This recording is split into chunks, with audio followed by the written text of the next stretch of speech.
Bismillahirrahmanirrahim. Assalamualaikum warahmatullahi wabarakatuh. Selamat siang. Yang saya hormati Bapak dosen, Bapak Dr. Rahmat Mulyono, MPD. Yang saya hormati pada teman-teman semuanya. Perkenalkan, nama saya Usman Ismail. Saya mau mempresentasikan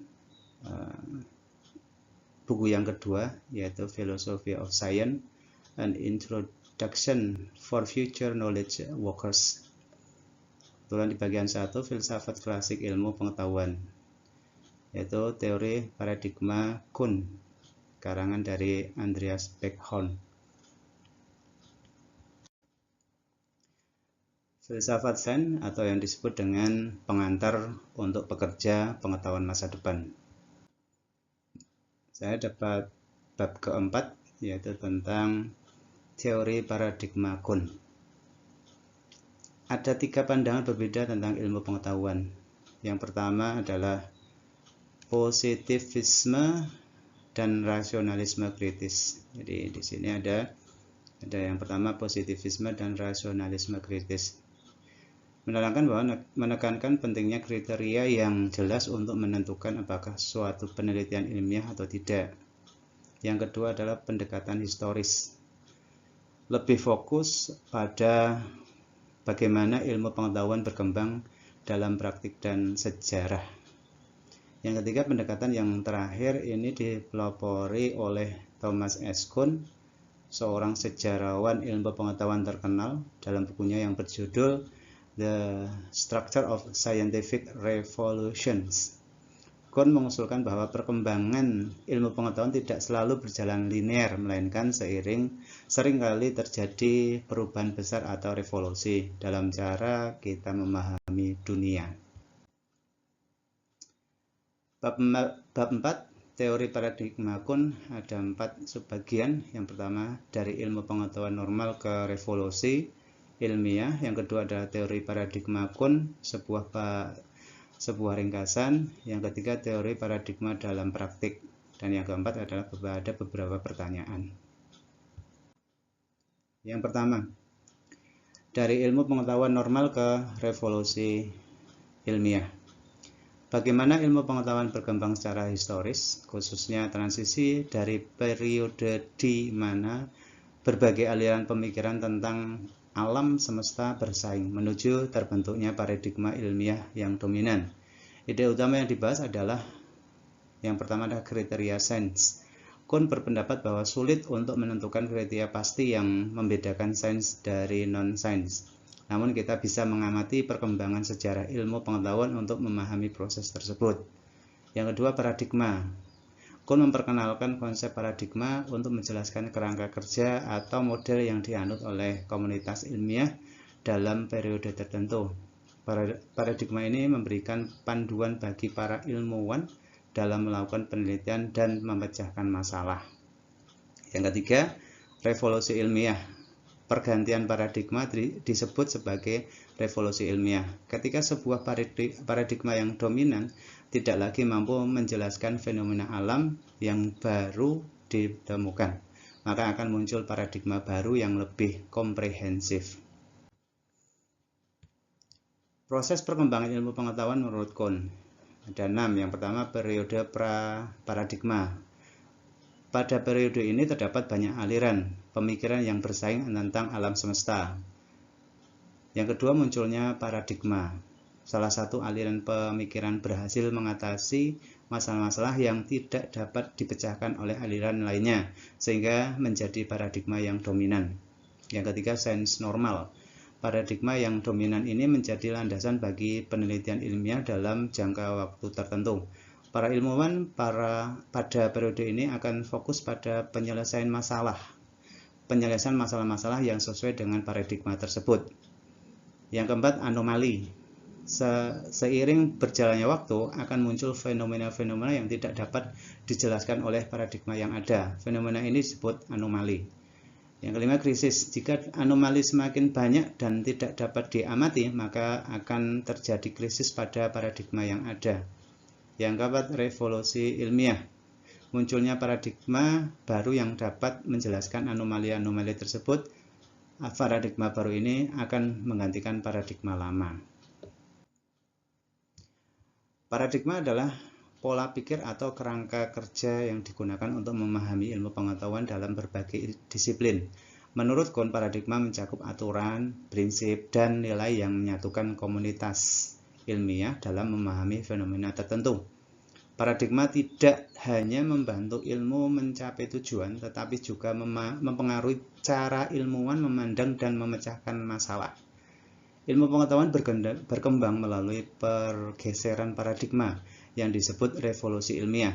Dalam setiap revolusi, paradigma lama digantikan oleh paradigma baru yang memberikan solusi lebih baik. Contohnya adalah bagaimana pandangan mengenai tata surya berubah dari geosentris ke heliosentris. Secara umum ada dua jenis paradigma dengan aturan jelas, matriks disiplin, dan paradigma yang sifatnya lebih terbuka. Contoh paradigma termasuk model atom Born dalam fisika dan hukum Mendel dalam biologi. Studi mendalam tentang paradigma membantu memahami perubahan signifikan dalam ilmu pengetahuan. Konsep paradigma dalam ilmu pengetahuan, khususnya dalam konteks ilmu pengetahuan normal atau disebut normal science, Kuhn menjelaskan bahwa paradigma tidak hanya sekadar kumpulan aturan, tetapi juga membentuk cara pandang dan bekerja para ilmuwan dalam suatu bidang ilmu tertentu. Ide-ide penting yang dibahas. Yang pertama adalah paradigma sebagai kerangka. Paradigma memberikan kerangka kerja yang kokoh bagi para ilmuwan dalam melakukan penelitian. Kerangka ini mencakup aturan-aturan, contoh-contoh, dan nilai-nilai yang dianut oleh komunitas ilmuwan dalam bidang tersebut. Konsensus. Paradigma menciptakan konsensus di antara para ilmuwan sehingga mereka memiliki pemahaman yang sama tentang masalah yang sedang dikaji. Hal ini memungkinkan mereka untuk bekerja sama secara efisien. Tugas ilmu pengetahuan normal. Ilmu pengetahuan normal memiliki tugas utama, yaitu memperkuat dan mengembangkan paradigma yang sudah ada. Tugas ini mencakup kegiatan seperti mengurangi ambiguitas, menjelaskan konsep-konsep yang masih belum jelas dalam paradigma. Yang kedua, meningkatkan akurasi pengukuran, yaitu memperbaiki pengukuran terhadap fenomena alam yang sesuai dengan prediksi paradigma. Yang ketiga, menerapkan paradigma ke bidang baru, mencari fenomena baru yang dapat dijelaskan dengan paradigma yang sama. Batasan ilmu pengetahuan normal, yaitu ilmu pengetahuan normal tidak berfokus pada menciptakan teori baru atau merombak paradigma yang ada. Sebaliknya, ilmu pengetahuan normal lebih berfokus pada penyelesaian masalah-masalah kecil dalam kerangka paradigma yang sudah diterima. Pengertian paradigma dalam ilmu pengetahuan, khususnya konsep revolusi ilmiah yang diperkenalkan oleh Thomas Kuhn. Kuhn berpendapat bahwa perkembangan ilmu pengetahuan tidaklah linear dan gradual, melainkan terjadi secara revolusioner melalui pergantian paradigma. Ide penting yang dibahas yaitu perubahan cara pandang. Ketika terjadi pergantian paradigma, para ilmuwan akan melihat dunia dengan cara yang berbeda. Mereka akan menemukan hal-hal baru dalam data yang sebelumnya dianggap biasa atau bahkan diabaikan. Contoh gambar vas. Kuhn menggunakan contoh gambar vas untuk menggambarkan fenomena ini. Dalam satu pandangan, gambar tersebut terlihat sebagai sebuah vas, namun dengan mengubah perspektif, kita bisa melihatnya sebagai dua wajah yang saling berhadapan. Hal ini menunjukkan bagaimana perubahan paradigma bisa mengubah cara kita memahami sesuatu. Proses tidak rasional. Artinya pergantian paradigma bukanlah proses yang sepenuhnya rasional. Seringkali para ilmuwan memahami semacam pencerahan atau aha moment. Ketika menemukan cara pandang baru, proses ini lebih bersifat intuitif daripada logis. Dampak pergantian paradigma. Ketika paradigma berganti, banyak hal yang sebelumnya dianggap penting menjadi tidak relevan. Para ilmuwan harus belajar melihat dunia dengan cara yang baru, menggunakan instrumen yang sama dengan tujuan yang berbeda. Pandangan Thomas Kuhn tentang pergeseran paradigma dalam ilmu pengetahuan. Kuhn berpendapat bahwa ketika terjadi pergeseran paradigma, ilmuwan akan melihat dunia secara berbeda, seolah-olah melihat dunia wajah dalam satu gambar vas. Namun kritikus berpendapat bahwa pandangan Kuhn terlalu radikal dan menyederhanakan kompleksitas ilmu pengetahuan. Kritik terhadap pandangan Kuhn. Yang pertama, terlalu relatif.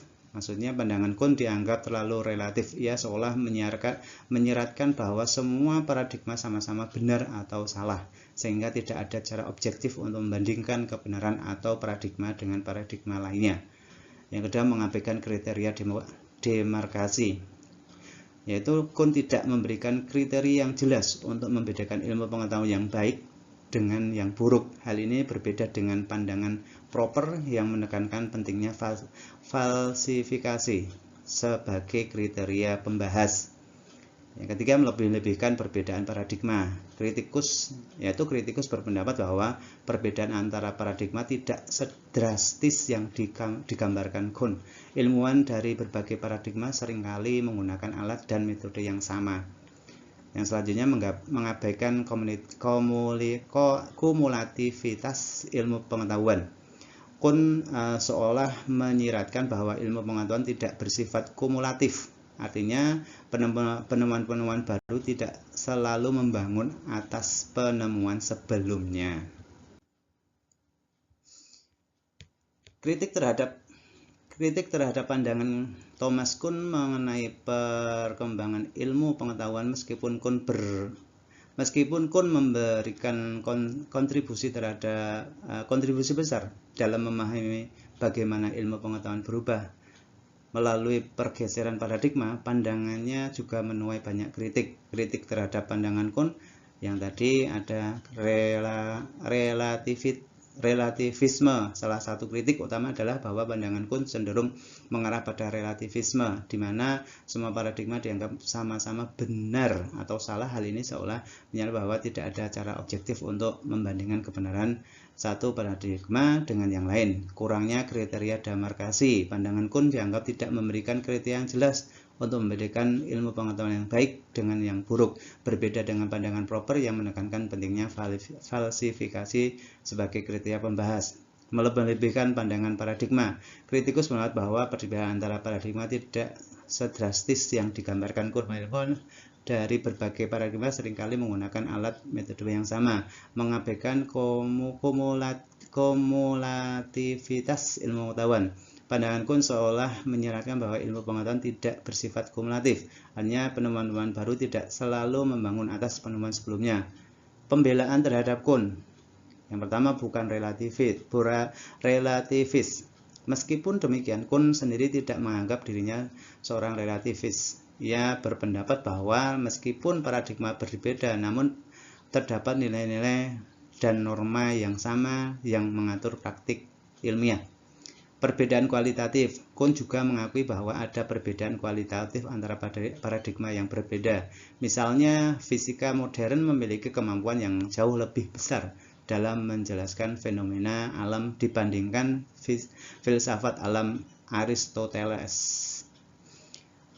Fokus pada praktik ilmiah. Kuhn berfokus pada bagaimana ilmu pengetahuan bekerja dalam praktik, bukan pada pertanyaan metafisik tentang kebenaran absolut. Ia lebih tertarik pada bagaimana komunitas ilmiah bekerja dan bagaimana paradigma mempengaruhi kerja mereka. Teori paradigma Kuhn. Ini yang kedua, sebuah ringkasan. Teori paradigma yang dikemukakan oleh Thomas Kuhn, teori ini menyimpang dari paradigma positivisme dan Popper yang lebih normatif. Kuhn berpendapat bahwa ilmu pengetahuan tidak selalu berjalan linear dan mengikuti aturan yang ketat, melainkan berkembang melalui pergeseran paradigma. Poin-poin yang penting dalam teori Kuhn: paradigma sebagai kerangka, Artinya Kuhn melihat ilmu pengetahuan sebagai aktivitas sosial di mana para ilmuwan berbagi suatu kerangka pemahaman bersama yang disebut paradigma. Paradigma ini mencakup aturan, teori, dan asumsi yang dianut oleh komunitas ilmiah dalam periode tertentu. Yang kedua, pergeseran paradigma. Paradigma tidak bersifat statis. Seiring waktu, anomali atau ketidaksesuaian antara teori dan kenyataan dapat muncul dan menyebabkan krisis pada paradigma yang ada. Krisis ini dapat memicu pergeseran paradigma ke paradigma baru yang lebih sesuai dengan kenyataan. Ilmu pengetahuan normal. Dalam periode di mana suatu paradigma dominan, ilmuwan melakukan apa yang disebut sebagai ilmu pengetahuan normal. Ini berarti mereka bekerja dalam kerangka paradigma yang ada, mencari cara untuk memperkuat dan mengembangkannya. Revolusi ilmiah. Pergeseran paradigma merupakan suatu revolusi ilmiah. Ketika paradigma lama runtuh, para ilmuwan akan melihat dunia dengan cara yang baru dan membangun paradigma baru yang lebih sesuai dengan penemuan-penemuan baru. Perbedaan dengan positivisme dan Popper. Artinya, yaitu Kuhn berpendapat bahwa pandangannya berbeda dengan para filsuf seperti Popper yang menekankan pada verifikasi dan falsifikasi. Kuhn lebih tertarik pada bagaimana ilmu pengetahuan bekerja dalam praktik daripada pada pertanyaan filosofis tentang kebenaran absolut. Yang ketiga, teori paradigma dalam praktik. Penerapan teori paradigma Kuhn dalam ilmu-ilmu sosial, khususnya dalam bidang komunikasi dan ekonomi, meskipun Kuhn awalnya mengembangkan teorinya dalam konteks ilmu alam, namun prinsip-prinsip paradigmanya dapat diaplikasikan juga dalam ilmu-ilmu sosial. Poin-poin pentingnya. Yang pertama, paradigma dalam ilmu sosial. Itu sama seperti dalam ilmu alam, ilmu-ilmu sosial juga memiliki paradigma yang berbeda-beda. Paradigma ini membentuk cara pandang dan pendekatan yang berbeda dalam memahami suatu fenomena. Contoh paradigma komunikasi. Dalam komunikasi terdapat dua paradigma utama, yaitu paradigma transmisi dan paradigma interaksi. Paradigma transmisi memandang komunikasi sebagai proses pengiriman pesan dari satu pihak ke pihak lain. Sementara paradigma interaksi melihat komunikasi sebagai proses sosial yang melibatkan penciptaan makna bersama. Contoh paradigma ekonomi. Dalam ekonomi terdapat paradigma neoklasik dan paradigma informasi. Paradigma neoklasik menekankan pada pasar bebas dan efisiensi, sementara paradigma informasi menekankan pada peran informasi dan ketidaksempurnaan informasi dalam pengambilan keputusan ekonomi. Koeksistensi paradigma. Dalam ilmu sosial, seringkali terdapat beberapa paradigma yang hidup berdampingan. Hal ini berbeda dengan ilmu alam di mana biasanya hanya ada satu paradigma dominan dalam satu periode waktu tertentu. Penerapan teori paradigma Kuhn dalam bidang ekonomi, khususnya terkait dengan konsep tanggung jawab sosial perusahaan. Teks ini menunjukkan bahwa teori paradigma tidak hanya berlaku dalam ilmu alam, tetapi juga relevan dalam memahami dinamika perubahan dalam ilmu sosial. Poin pentingnya paradigma ekonomi. Teks ini mengkritik paradigma ekonomi neoklasik yang mendominasi selama ini. Paradigma ini dianggap tidak mampu mengatasi masalah-masalah sosial seperti ketidaksetaraan dan kerusakan lingkungan. Paradigma tanggung jawab sosial. Sebagai alternatif, teks ini mengusulkan paradigma bertanggung jawab sosial yang lebih menekankan pada keseimbangan antara keuntungan ekonomi dengan kepentingan sosial dan lingkungan. Peran paradigma dalam membentuk pertanyaan penelitian. Paradigma tidak hanya memberikan jawaban, tetapi juga membentuk pertanyaan-pertanyaan yang diajukan dalam suatu bidang ilmu. Paradigma yang berbeda akan menghasilkan pertanyaan penelitian yang berbeda pula. Pentingnya kesadaran paradigma. Paradigma membentuk cara kita melihat dunia dan masalah di dalamnya. Oleh karena itu, penting bagi kita untuk menyadari paradigma yang kita gunakan agar kita dapat melakukan refleksi kritis terhadap paradigma tersebut. Yang keempat adalah beberapa pertanyaan yang ada di dalam buku. Itu nanti bisa kita bahas bersama-sama. Ada berapa? Ada 10 pertanyaan. Oke, terima kasih. Demikian presentasi dari saya, Usman Ismail. Mohon maaf bila banyak kekurangan dari presentasi saya. Saya akhiri. Assalamualaikum warahmatullahi wabarakatuh.